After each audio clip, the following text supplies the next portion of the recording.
My name is George Briones. I'm a former reconnaissance communicator for the United States Marine Corps.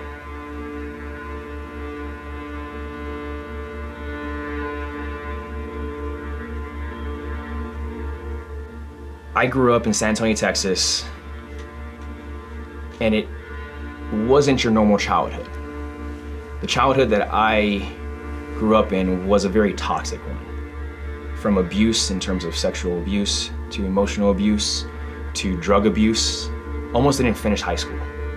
The Marine Corps was a saving grace to pull me out of my childhood. A very hard thing for me to break. I had to learn how to recondition myself at a very young age from things that, one, what I found now today was me just hammering in plywood against a door to where I don't ever have to go back into that room. But what I didn't realize was that the Marine Corps as my saving grace was also gonna be a downfall for me. And understanding that I decided to join the military during a time of war. I'm the one that decided to go ahead and put myself in positions to allow myself to become who I was when I left the military.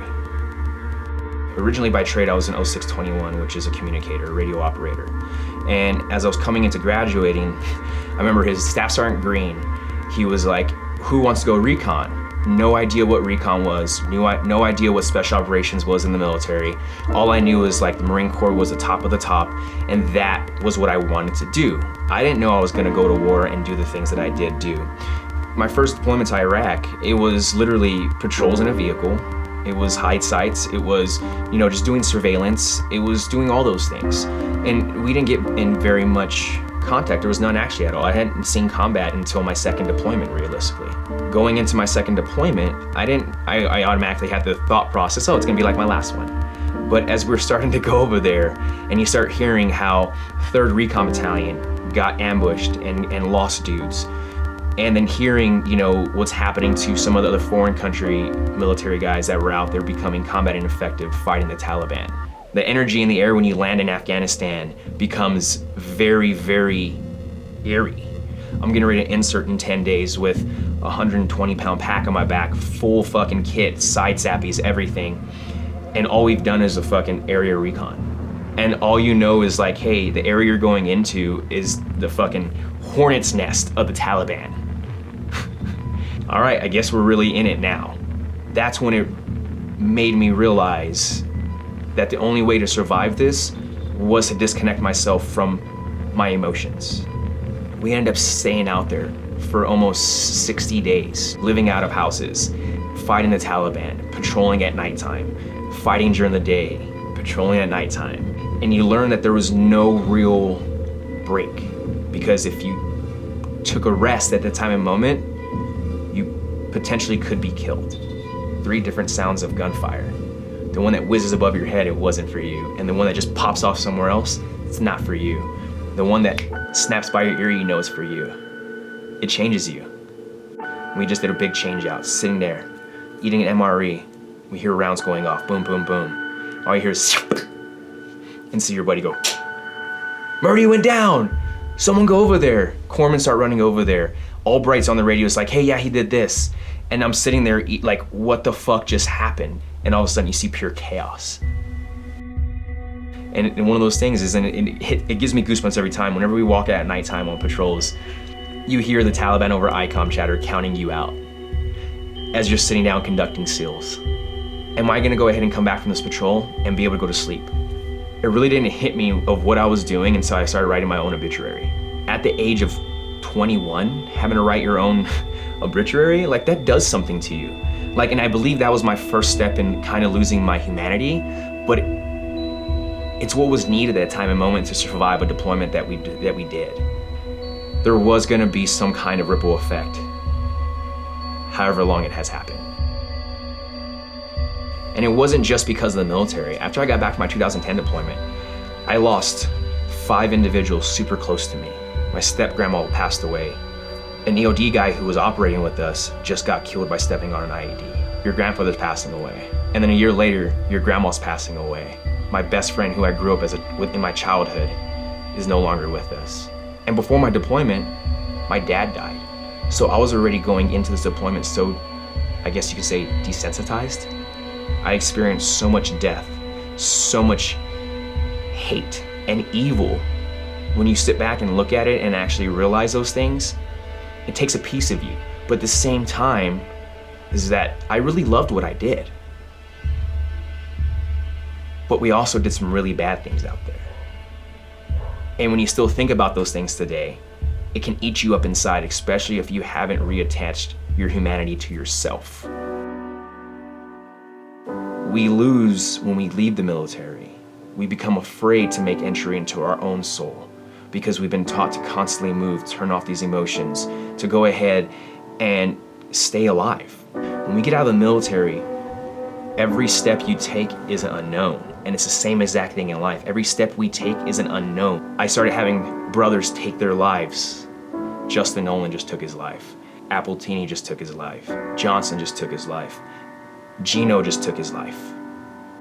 So when we look at suicide today in the veteran space, all we're now having is a firefight with our own self. Well, guess what? You're no longer in a combat environment. Whatever it is that you have to make entry into to take care of yourself, because that's what matters. And if you don't do that, we fall back into old habits. Over these 5 years, I've had 3 attempts at suicide.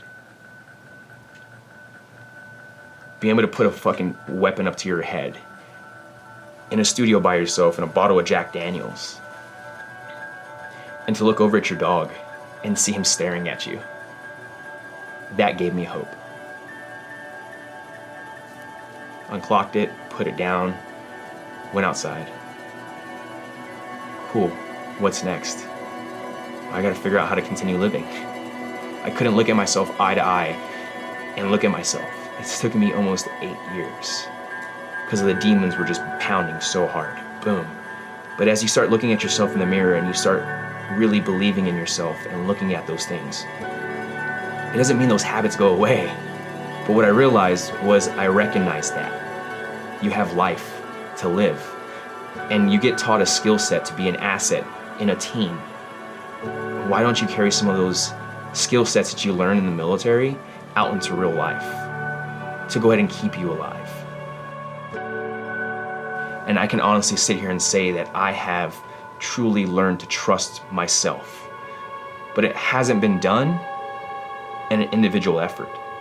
In the military, especially in a reconnaissance team, you have companionship. And that's something that I've had to reconnect with, especially as myself who gets into ultra endurance now, to go ahead and run 100 miles, to feel and understand it's like the only way I can get from aid station to aid station is myself. But once I get to that aid station, I'm gonna have support there.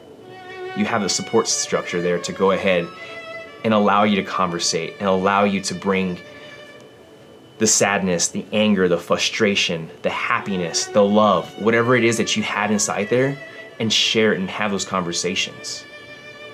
Conversation leads to changes, because when you are uncomfortable is when the real stuff starts to happen.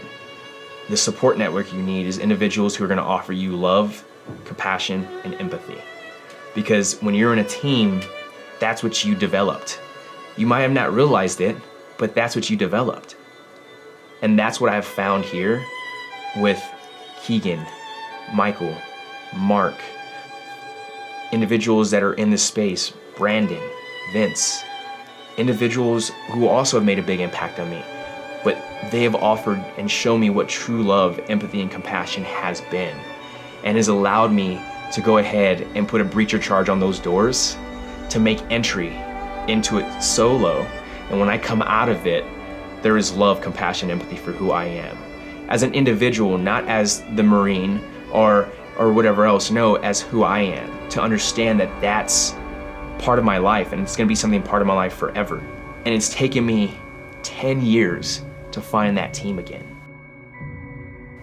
I have truly found what gratitude means, which is why I can say again, I can sit here and offer that and say thank you to you guys for offering me an opportunity to share my story, our inspired actions to keep me moving forward, to stay alive.